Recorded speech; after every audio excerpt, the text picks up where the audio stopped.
Hello students, welcome back to the next session of engineering mechanics. In this session we'll be studying the continuation of moment of inertia.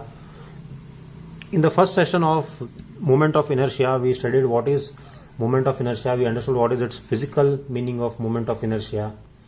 We derived the mathematical relation to find what is moment of inertia, what is polar moment of inertia, and what is radius of gyration.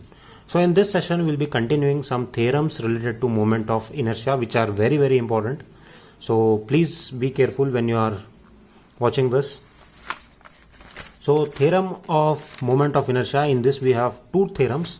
One is parallel axis theorem and second one is perpendicular axis theorem.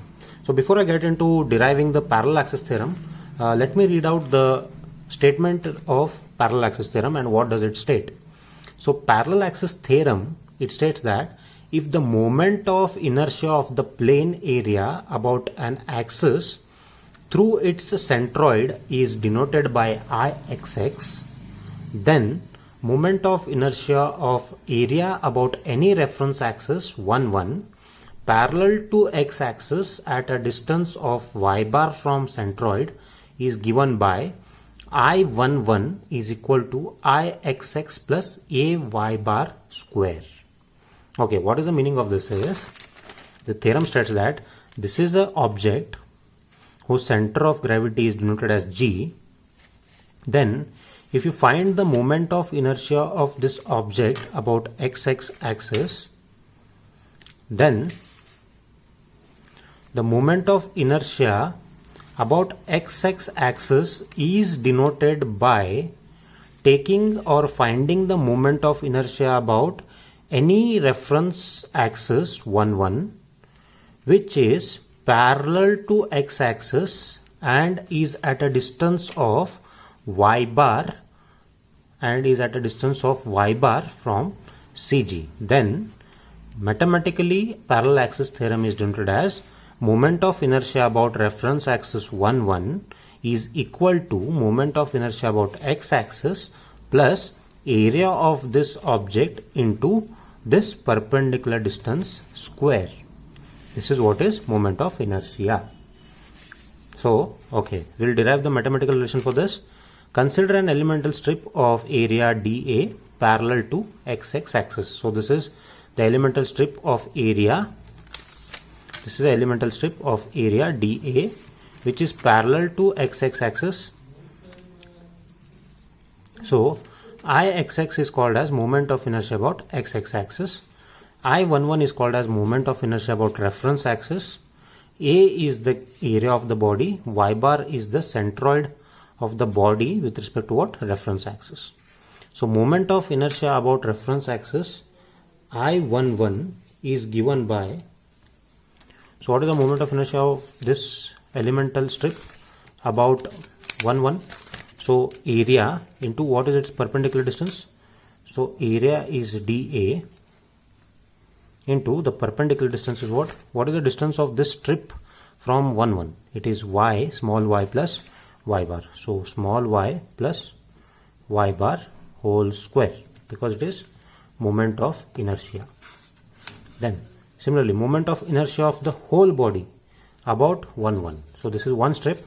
So if I take the moment of inertia of the complete object about 1 so it will be what? Summation dA into y plus y bar whole square. Y plus y bar whole square. Then what I'll do is summation dA. What is this relation? Is it of the type a plus b whole square? So can I write this as y square plus y bar square plus 2y y bar? Okay, then what I'll do is I'll multiply this. So this will be summation dA into y square plus summation dA into y bar square plus summation dA into 2y y bar. Right. So summation dA into y bar is very small, so I'll strike it off to 0. Then summation dA into y square. What is this summation dA into y square indicate? Summation dA means what? Total area about this distance, so total area into perpendicular distance y bar indicates what? It indicates Ixx plus what is summation dA means what? It is total area into y bar square. Then what is this? This is moment of inertia about what? I11. Did we mathematically prove that parallel axis theorem is I11 is equal to Ixx plus a y bar square? Now if I need to calculate what is the moment of inertia about this, if I draw the reference axis here, if I draw the reference axis here as 2, 2, then what I should do is, okay, I'll show it here. Suppose instead of drawing reference axis at the bottom, I need to calculate what is Iyy. Then what I'll do is, I'll draw reference axis here. I'll call that reference axis is I22. Then the object is here. To get what is moment of inertia about Xx, what we did, we took reference axis as 1, 1 previously. Now how should I place the elemental strip? I should place the elemental strip like this. I should place the elemental strip like this. So what is the perpendicular distance of this elemental strip about this will be what? It will be Yx small x plus x bar. So need not derive this, just show this like this. Then this is what? This is a reference axis, or this is symmetrical axis Iyy. So I'll call this as I22 is equal to what?